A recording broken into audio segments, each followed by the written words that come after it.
Welcome to the offseason and welcome into fantasy football today at DFS on Tuesday, March 8th. I am Frank Stampfl and I'm all alone, kind of. No Mike McClure or Sia Najad today, but I do have a special guest. It's been about a month since we did our Super Bowl / DFS season recap, but we're back now.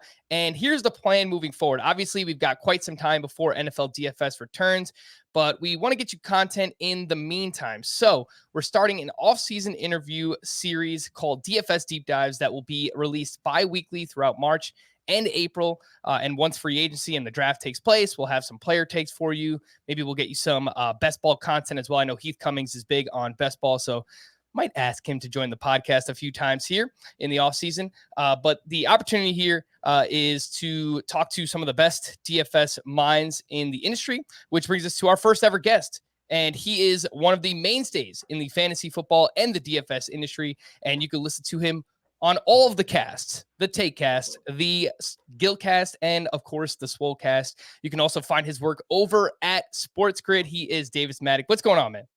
Hey, not much is going on. You know, this is kind of the nice time of year for me. Just doing the things, the podcast and the TV show and stuff. But it is nice to not feel completely inundated with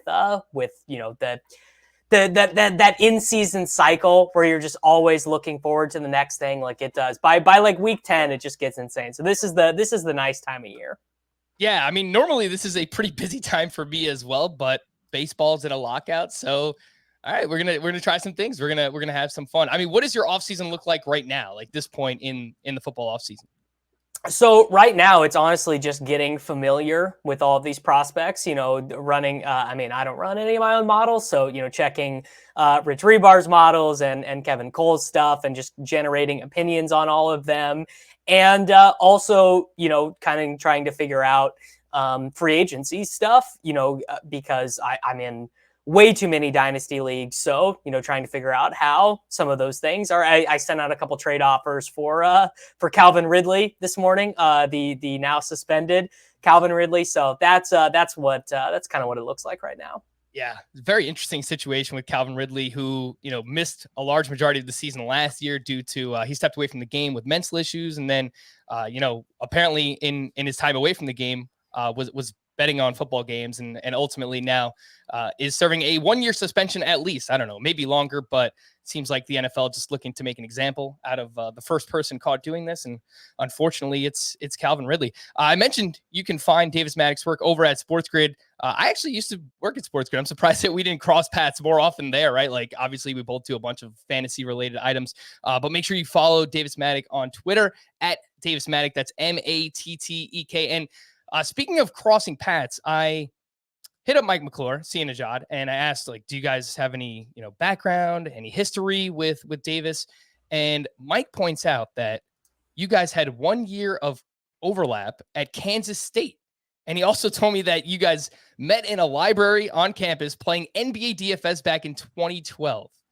That was quite some time ago. Do you remember that? I do remember it. So my first year at K-State, so I transferred from another college. So my first year at K-State was, I think, Mike's last year at K-State. And I had just kind of started playing DFS then. And I believe Mike and I both were buddies with Jonathan Bales at that time. I want to say that's kind of how we got introduced to each other. And I think we both just happened to be in the library one day, working on something. And we, I kind of went over to his table and said, what's up? But yeah, that is fun. And I also, so weird, I just online encountered another person who was at K-State the same time as us, who's like big in NFTs. Like I just met him in like a random Discord chat. So it's a small world out there. Small world indeed. I mentioned long time ago, obviously a lot has changed in the NBA DFS industry. Obviously, mentioned you guys were playing NBA DFS back then, but of course, a lot has changed in NFL DFS as well. And I don't want to compare like 2012 to now because, look, that's a decade ago. But Davis, specifically the past couple of years, I memean, this is a completely loaded question, but in your opinion, what has changed most over maybe the past 2 or 3 years when it comes to NFL DFS? I mean, look, to be totally honest, the games are just hard. The game, like, people are just very good No projection site is that far ahead of anyone else. Most projection sites are sort of, comparing notes with each other. Generally, a lot of very good players use aggregated projections. So, they download projections from 4 different sites, aggregate them into one number, and use that. Ownership in large field tournaments is super efficient. So that, to me, really, the biggest change of the last 3, 4, 5 years or whatever is just that, it's not enough to just, pick the best players all the time. The edges in cash games, head to heads, 50-50s, double ups. Now there still remains a pretty consistent edge in, lower dollar levels on FanDuel and DraftKings, $5, $10 or whatever. Like, generally speaking, if you're a pretty good player, you'll be able to grind out a profit there. But yeah, really the answer is just that the games are pretty tough in NFL DFS. Play the best plays, says Davis Mattek. And it's funny because I feel like just paying attention from the DFS industry from, I guess, from the outside looking in, I wouldn't consider myself one of the main DFS stalwarts in this industry or anything like that. But it feels like you guys have fun. Like, there's a lot of bits going on and play the best plays. Like, how much energy and time are you is it just stuff that comes to you on the fly? Is it stuff that you think about before you jump on the Swolecast or anything like that? I mean, we do have a good time. It's actually another running joke is that we have a chat that that all of us are in for the show, and a lot of the times before the show starts, we'll just be bantering around oh, what do you guys want to do? What's on the rundown? And then Pete, because he's the funniest guy in the funniest guy in the world, he'll start off on some bit, and then we have to be oh no, save it for the show, whatever stupid thing we have going there. But I mean, honestly, Peter has been such a great addition to the show. I'm very glad because he's literally the funniest guy alive. I love that guy. He is amazing. I mean, I haven't really interacted with him much, but just again, watching his stuff from afar, I mean, he is hilarious. I remember there was something I watched last year. He did I know he does his best ball randomizer segments and videos. And I remember last year he had who was it on from ETR? Evan Silva. He had Evan Silva on, and it was the dedication to the bit. It felt so real, but I couldn't tell if it actually was. Was that just real? I mean, so I think that specific episode, Evan was I'm not gonna do the bit, which then brings Peter to no, if you don't want to do the bit, I really want to do the bit. So that that makes for good internet TV for sure. Yeah, no, it's good stuff. Let's get back to DFS though, and you mentioned how hard it is the past couple of years, and I guess that will contribute to what your breakdown is, right? Cash versus GPP. I know if I asked you a decade ago, or I don't know, maybe even 5 years ago, I mean, I feel like a lot of people were still kind of hammering cash games. And I know that you play cash games because I listen to the Guildcast every week. It's great stuff. I would encourage everyone to check it out. But I mean, at this point, 2021, 2022, what is your breakdown of cash versus GPP each week? So again, being very honest, so we do this show, the Guildcast, me, Sammy Reed, and Nate Noling, where we go through our cash lineup every single week, right? So we do it after the games are over, after the results have come in. And honestly, I think if I didn't do that show and people didn't enjoy it, I would not be doing it nearly as much. I think I would be 80% of my mental energy, 80% of my stuff would be all for tournaments. But I've kind of settled into a groove where I post all my games for the week. I'll generally get about 200 head-to-heads posted, and then join all the guaranteed double ups on DraftKings. And then I really focus most of my mental energy on the bigger single entry tournaments on DraftKings. So the SPY is the $100, the Red Zone is $50. And then normally I'll make another team, just to throw in the Millie Maker, and I'll just throw that in a couple $100 worth of action. But a big thing for DFS these days is just kind of figuring out what you want to be good at, because is a huge difference between big field strategy, entering into contests with 100,000 people, contests with 1,000 people, contests with 50 people, and I found that my style of play tends to work best for the slightly higher dollar, but lower total number of entrance pools. All right. Yeah. And speaking of that, how many tournament lineups are you making each week? I mean, cash and tournament, like, do you just make one cash lineup and you run it in all of your head to heads and your double ups? And then you have, I don't know, maybe like 10 to 20 different tournament lineups. How does that work for you? So I just put one team in cash games. And I'll just put that in everything. And I think maybe there's an argument that maybe your strategy for head to heads and double ups should be a little bit different. Like maybe you want to avoid a team that is like, we talk about this a lot, teams that are really heavily duplicated. Like if there is, kind of one obvious team on FanDuel or on Draftkings in a given week, maybe you play that in double ups, but you do something a little bit different in the head to heads. I don't do that. And then generally speaking, I'll make like in between 5 and 10 tournament teams on any given week on Draftkings. Now I used to do the 150 max, you use the optimizer and everything. And what I found out is that it's very difficult, and those contests are so top heavy, and it's very easy to go 16 weeks or 17 weeks or whatever without winning. And I also wasn't particularly adept at that for main slate. So I have kind of abandoned that over the years. Yeah, I've noticed, Mike and Sia, my co-hosts, it seems like they play more single entry and 3 max tournaments at this point in their DFS careers. Would you say that you kind of follow suit there?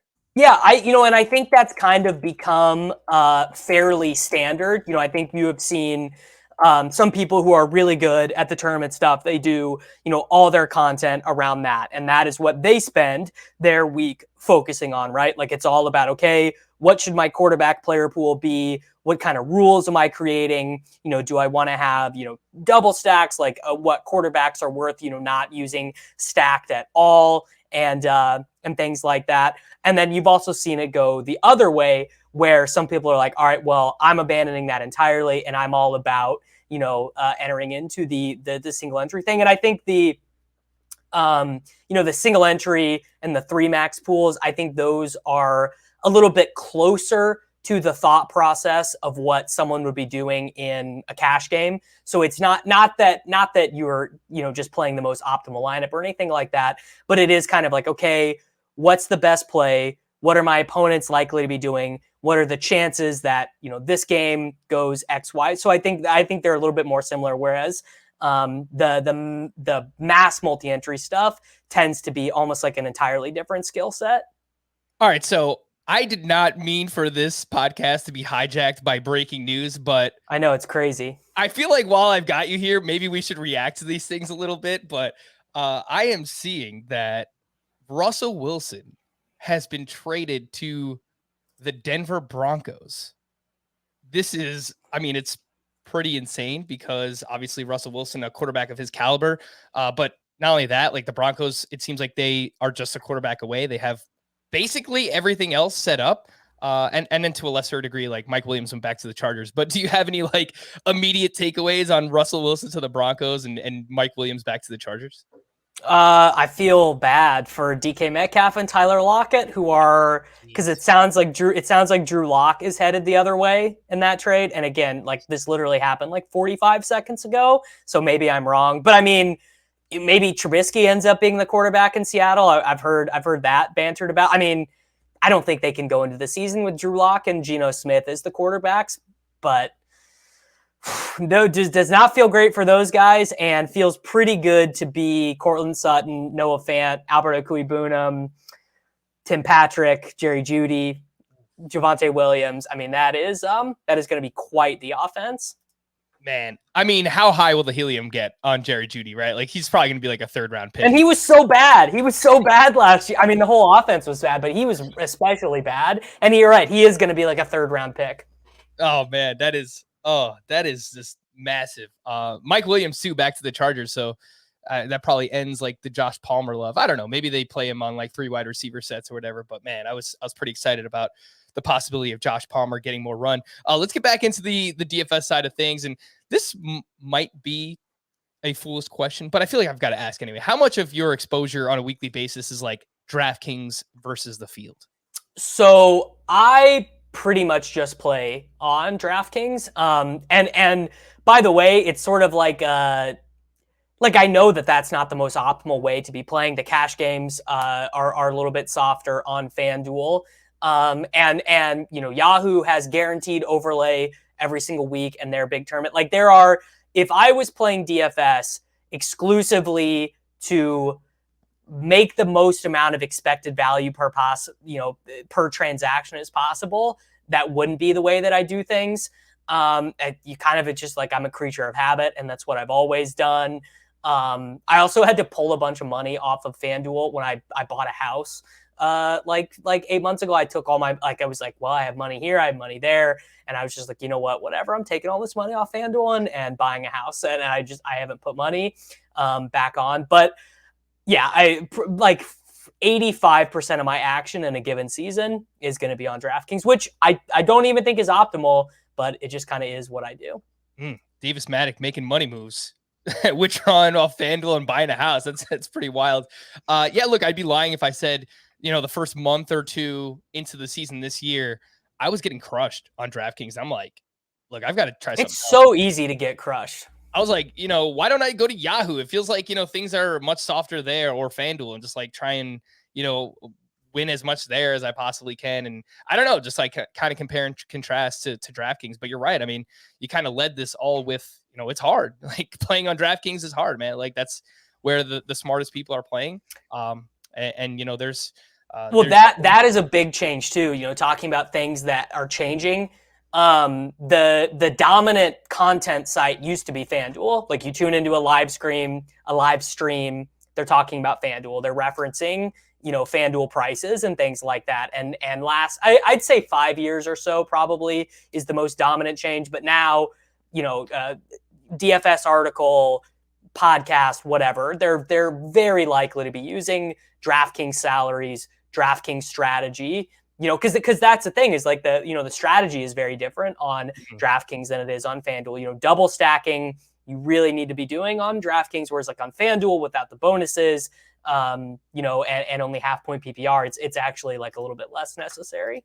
Yeah, and it's kind of tough from a content creation perspective too, because you try to cover as many bases as you possibly can, but I think you have to do more than just mention the salaries, right? So if you're going to talk about DraftKings, it's much easier to get deep into the strategy there, where if you want to do DraftKings and FanDuel, it's like you almost have to do two different separate like podcasts or streams, because they're just so different compared to like salaries and strategy, half PPR versus full PPR, the bonuses and all that fun stuff.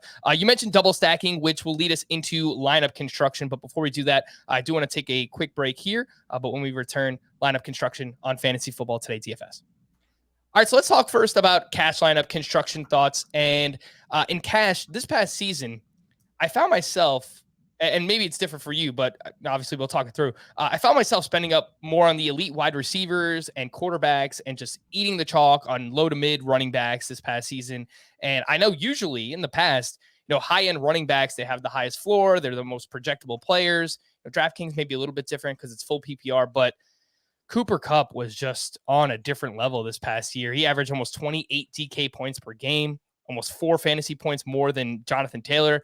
The slogan of the podcast basically became "Fade Cooper Kupp at your own risk." So I don't know how you feel about that, but for me, it was paying up for a high-end quarterback, wide receiver, Cooper Kupp or Devontae Adams, and then just really eating the chalk at running back when it came to cash games. Yeah, no. So you are definitely correct, both in cash games and in tournaments. Cooper Kupp was needed in the Millionaire Maker winner. I mean, I don't know how many. If I had to guess off the top of my head, I would guess 4 times probably he was in. The highest scoring player of the week, the guy that you needed, and that is that's not even this is kind of recent, right? That high end wide receivers were actually more dominant. Part of that is of course there are more timeshares than ever. The absence of Christian McCaffrey is a big part of it. McCaffrey, when he is active and when he's healthy, is basically the number one player in fantasy. But you're right, the strategy did very much become, injury replacement running backs. Your Darrell Williams, your Chuba Hubbards, your Mike Davises, things like that. Like all of that definitely plays into it. And I thought the field was maybe a little bit slow to adjust to that the first couple weeks. Jamar Chase coming out of the gates, unbelievable. Devontae Adams having another unreal season. Cooper Kupp, the most PPR points any wide receiver has ever scored. And, I actually am kind of wondering if maybe that swings back the other way this upcoming season, because I believe that Nyheim Hines is a unrestricted free agent. So if the Colts don't re-sign him, Jonathan Taylor was targeted 6 times the final 5 games of the season for the Colts. And he was amazing through that time frame running the ball, but without catching the passes, that really impacts how many fantasy points you can score, because the receptions are free money. McCaffrey should be healthy. Who knows what's going on with Dalvin Cook and Najee here. Like, there's so much from here to now that can change. But I do wonder if high-end running back scoring does come back a little bit this season, and there might be a little bit of, to gain there, as Cooper Kupp and Devontae Adams and Tyreek Hill and those guys are, these $9,000 DraftKings wide receivers, and maybe they're getting outscored points per dollar by the running backs. No, I think it's a really good point that you bring up. Maybe we swing back in favor of running backs. And I think it's a good point, and one to consider for really all fantasy sports. I mean, season long as well. I mean, just because something worked one year doesn't mean that it's going to work the same year. So, as a result, Cooper Kupp is going to start off with a much higher salary next year. And, maybe you don't want to pay up for that at the start of the season. Maybe, targeting high end or mid-tier running backs will be the way to go. So I do think that is a really good point. I listen to the Guildcast every week, Davis. You guys do a great job. I would encourage everyone to check that out. Check out the Swolecast, obviously the Takecast as well. All the casts. Will Keenan Allen ever score a touchdown in your cash game lineup? I don't think so. I think I am just destined to run bad with him forever. And it's so frustrating because, of course, he's great, right? I mean, at the end of the day, Keenan Allen's great. He does his thing, but his range of outcomes are so narrow that in games where he doesn't get the 100-yard bonus, like even if he goes 8 for 60 or whatever, or it's just like he just gets dusted by T. Higgins going, 9 for 112 and 2. Like, it's so frustrating. I never get the big Keenan Allen explosion games, but those guys are so valuable on DraftKings. That is definitely one thing that maybe I could get a little better at, just in overall fantasy strategy. I mean, this is even true in best ball and season long stuff, is looking at at boom bust players a little bit different, and not necessarily guys, like your McCole Hardmans or whatever, the guys who can score the long touchdowns, but also guys who can just randomly wake up one week and get 16 targets or whatever, which is, something that Keenan Allen can do. And that's always something to think about as well. I was wondering when we'd get a McCole Hardman reference from you, Davis. So there you go. There we go. We got it. One. I mean, week 6 Guildcast last year it was one of my favorites. You just ripped Keenan Allen. It was great. Just go off on him. And I love that too, because you guys are recording right after the game's end on Sunday most of the time, and it's just raw emotion. You guys just going off this guy crushed me. So screw Keenan Allen, never playing him again. And then Mark Andrews is the guy who did it to me the most. There were several times Mark Andrews has done it to me, but one week, I want to say it was week 8, 2019.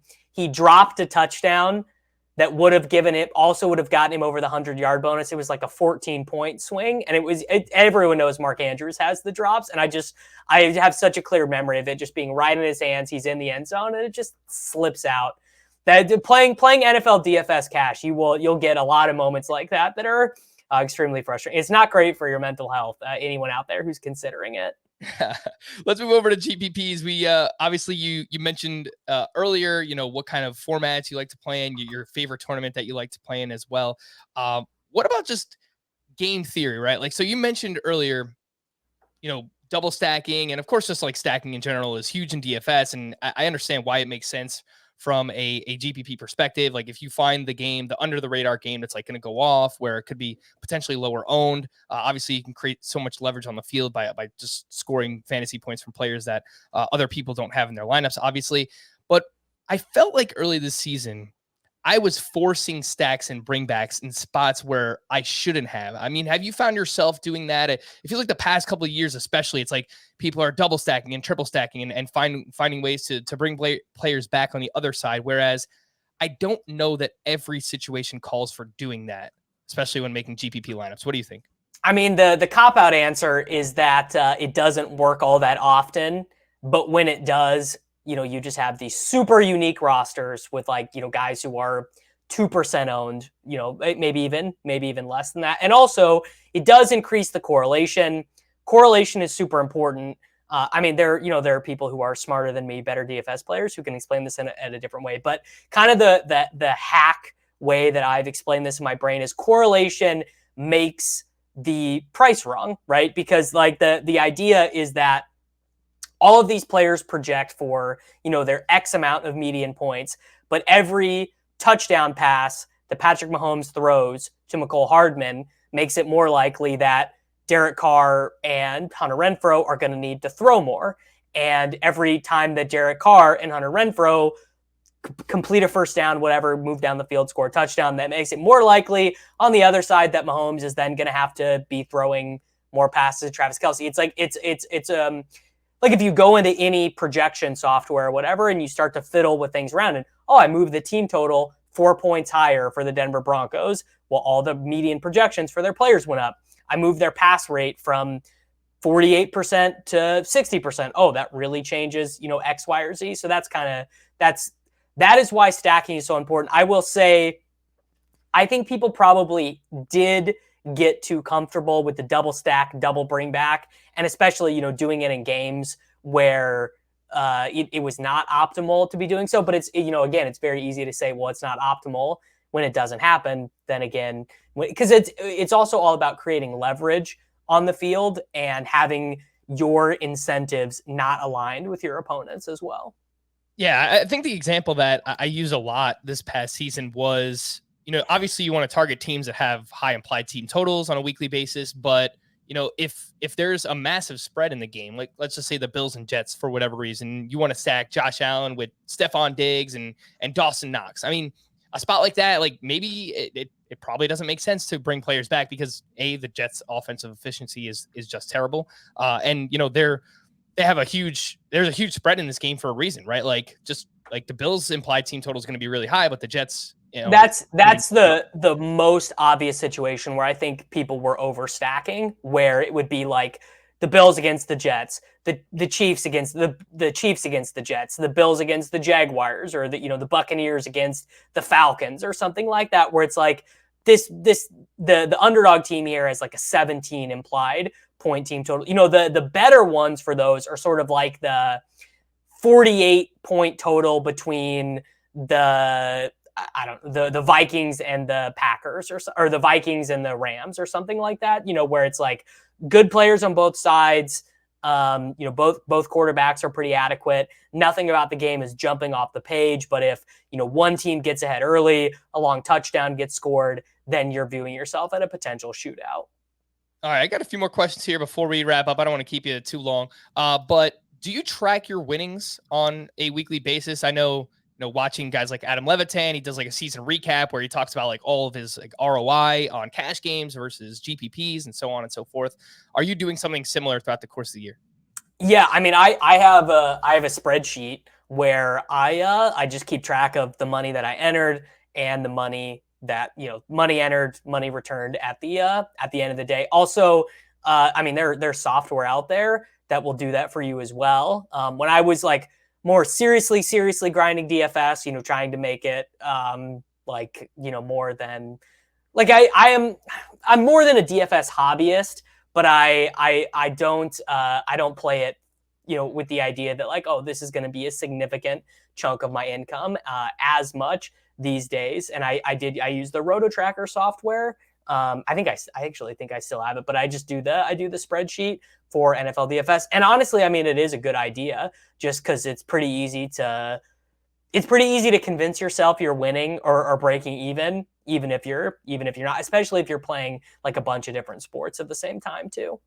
Yeah, for sure. I mean, betting recently opened and became legal in New York, so I've got myself a little Google sheet myself where I'm kind of tracking there to see like, all right, I mean, how profitable is this over the course of time? So Right. so far it's been okay. It's more winning than losing, but yeah, I would encourage most people, if you're playing semi seriously and investing a decent amount of money into DFS or even betting for that matter, you might want to track your bets and track your lineups and see how everything's going there. Davis, I know you do a lot of best ball drafts as well, and I think overall in the DFS industry, there is a lot of crossover between DFS and best ball content. So, what kind of ways do those correlate? Right, like DFS, I know obviously stacking, but you could do the same thing in best ball. I mean, what are some ways that you see similarities between those two? I mean, really, at the end of the day, it's just thinking about the fantasy sport you're playing as a game and not as an extrapolation of a sport, right? And I think this is a huge problem people have in fantasy in general, is being like, what player is good, or I think this player is bad, or like thinking about DFS as a game is much more interesting than I think this team is going to score a lot of points. And I think best ball is very similar, especially because roster construction is so interesting in best ball. Think like, for example, Underdog added, the 2 extra rounds this year.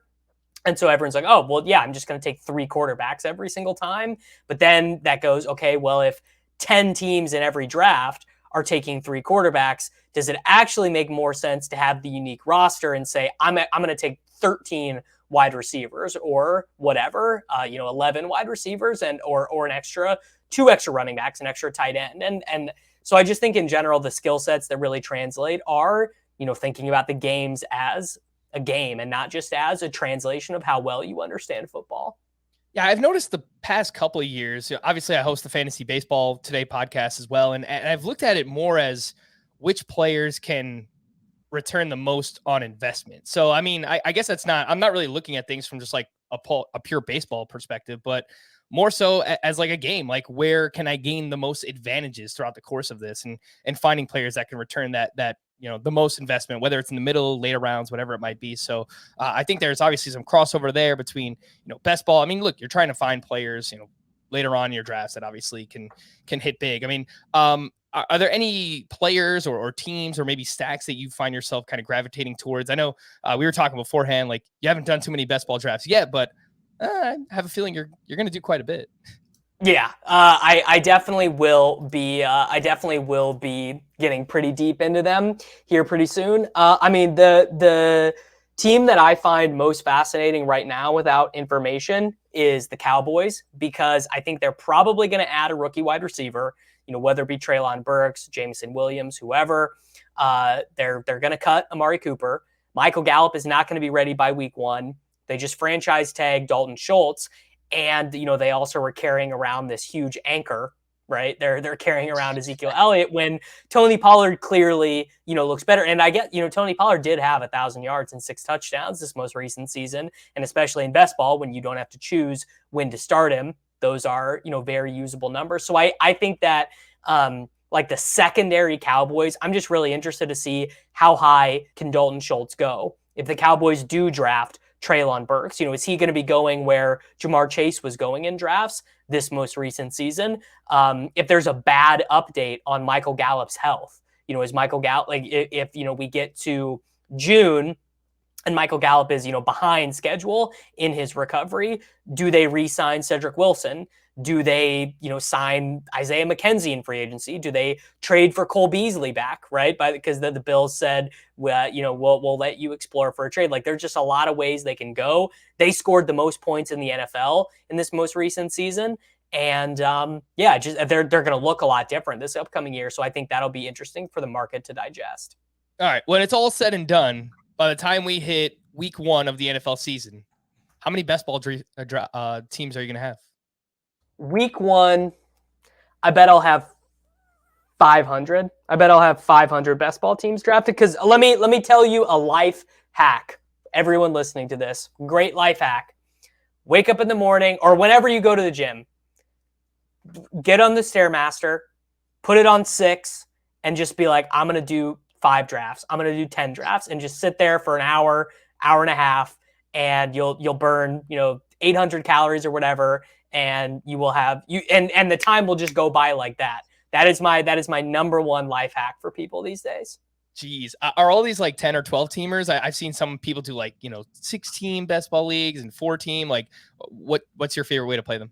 I don't do any of the, because there is a cash game equivalent in best ball, right? Just self-contained 3-man, 6-man, 10-man, 12-man leagues or whatever. If I had infinite time, I would play those, but again, so we're all out here trying to find life-changing money. So, I'd love to win the stupid $1 million playing fantasy. So I'm all in the championship ones, the Best Ball Mania, FFPC has a Best Ball Championship, all of those. And where are your favorite places to play? I know Underdog's popular. I know Draftkings has best ball drafts as well. What's your favorite place to play? Yeah, I'm all about Underdog. I mean, and honestly, what? Very similar to what I was just talking about with DraftKings. Is Underdog the smartest place to be playing? Absolutely not. Go into any draft on Underdog, and you're gonna be like, I know that guy, I recognize that guy, I listen to that guy's podcast. This guy's doing a stream of this draft right now. There are other places to play that are a little bit less. I mean, the DraftKings best ball drafts. And I've heard FanDuel is going to have them this year as well. They had it last year, but they didn't have a championship. I've heard that is going to be changing this year. Maybe it will, maybe it won't. But those drafts are way easier and way softer than the Underdog ones. But the Underdog, the thing is the Underdog app is just so easy to do exactly what I was just talking about, which is, just sit there, Stairmaster, crank it out, get it done. Very nice. All right. Before we wrap up here, for those watching on YouTube, that's youtube.com/fantasy football today. I see you've got a nice little Mac Miller skateboard deck there in the background. And I know that you're a big Mac Miller fan. I'm a big Mac Miller fan as well. Rest in peace, of course. What do you got? What's your favorite album, favorite song when it comes to Mac Miller? If you've got a go-to for him. Wow. Favorite question. Yeah. Favorite album, Swimming, I think is pretty clearly his pinnacle as an artist. It would have been very interesting to see what Circles would have been like had he been alive through the entire production. Though, from listening to there's a great Apple TV segment with Zane Lowe hosts it. I don't remember the name of the guy. I should remember the name of the guy who was like the producer of the album. And he did make it seem like he was pretty clear with what Mac wanted. But I don't know if you've heard this. There was a pretty persistent rumor that Swimming and Circles were, the two things. And then he was going to have a third album out in this like group of albums that was going to be like back to just rap music, like no more guitar, no soft horns. Like it was just back to like rap music. And I wonder if any of those recordings exist, if he had ever gotten back to that. Favorite song though, it's, it would change by the day. I would say my favorite one right now is Days Before, which is the one that he did with Young Thug that he literally recorded like the week before he died. And this song has been out forever via a leak. Someone on fantasy Twitter sent me this huge zip file, and I'm forgetting who it was, but they sent me a huge zip file of all these unreleased leaks, and this song was on it, and it just came out officially on Young Thug's album like a month ago. Oh, sweet. I actually haven't heard it, so I've got to check it out there. Yeah, man. Swimming was awesome. Look, for anyone who hasn't listened to Mac Miller, it's like this culmination of like he started playing hip hop, but then he kind of like moved into like groove and jazz and like rock and like introduced all these different kind of elements. And it was really awesome to see his growth as an artist. So I would recommend anyone who hasn't listened to Mac Miller before to check it out. Of course, 2009. That's the song that like always gets me. Like if you haven't seen like the Tiny Desk concert, anyone out there, like it is just amazing. So I would encourage everyone to check it out. I always go back to the mixtape Macadelic. It was like the one I listened to most when I first got into him, and I was in college at the time, and it just like resonated with me. We're like the same age kind of guy, and I'm just like, this is awesome. I love this guy. I'm gonna keep listening. But yeah, it's like I always go back to Macadelic. Did you ever get to see him live? I did. Yeah, I got to see him live in the Manhattan Theater back in 2012. So it was he was touring. No, it wasn't 2000. It was 2013. He was touring watching movies at the time. Okay. Yeah. So I saw him a bunch of times. I saw him 4 different times, but I saw him on his very first like outside of Pittsburgh tour. I saw him in a bar in Lawrence, Kansas with like charitably like 200 other people were there. Like not even like a soul. It was right when Kids had just first come out. Like the Donald Trump song, it was like just kind of like making its way through the internet. So that was like early 2010. That was like my best memory of seeing him live. That's awesome. Yeah. So, I mean, you go way back with Mac Miller. So that is amazing. I appreciate your time, Davis. Of course, make sure you follow him on Twitter at Davis Mattek. That's Mattek. You can listen to him, the Take Cast, the Gilcast, obviously the Swole Cast. A lot of those are in season throughout the NFL season. So make sure to check those out. Of course, you can find his work over at SportsGrid. Is there anything else that I haven't mentioned that you'd like to promote while you're here? No, yeah, everyone can watch the Fantasy Sports Today on SportsGrid. They can listen to the Takecast, and if you just search my name on any podcast platform, you'll find all the shows. All right, make sure to say hi to Craig Mish for me. I know he's down in the dumps. There's no baseball right now, so send him my regards. Yeah, I will. He's struggling. He's struggling. All right, man. We're going to wrap there for Davis. I am Frank. Thank you all for listening and watching this edition of Fantasy Football Today DFS. We'll be back sometime in the next couple of weeks. We will see you then.